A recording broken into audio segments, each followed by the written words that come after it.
You know, it's a huge honor to be back here because I kind of feel like this is where my Spider-Man journey sort of kick-started, you know, and it feels like only yesterday that I was here announcing the title, and now it's amazing to be here debuting the trailer, and it's just, I'm so proud of this movie and everyone that was involved.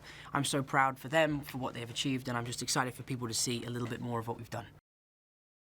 You know, this is a very different take on Spider-Man. This is something we haven't seen before. I'm obviously a lot younger, so we can really play on the youthful side of the character. We've seen the soldier, we've seen the billionaire, we've seen the god, and now it's time to see the kid, you know? And I think it's fun to see what would happen if you gave a 15-year-old superpowers, and I think what would happen is he'd have a pretty great time.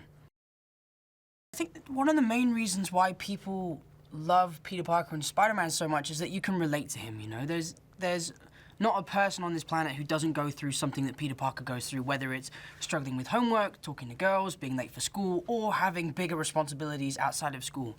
And I think, especially for young kids, it's a great thing to be able to see a superhero go through the same things that you're going through day to day. You know, it's very reassuring that it doesn't just happen to you, it also happens to superheroes.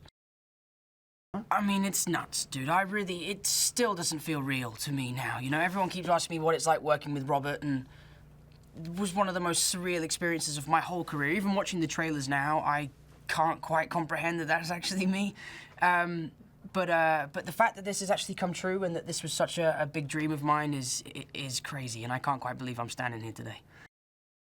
Well, I think that's what John and Marvel and Sony did so well, was create a very unique character in a sense that he's just an average guy, you know? John said the other day, if a regular kid can become a superhero, why can't a regular guy become a supervillain?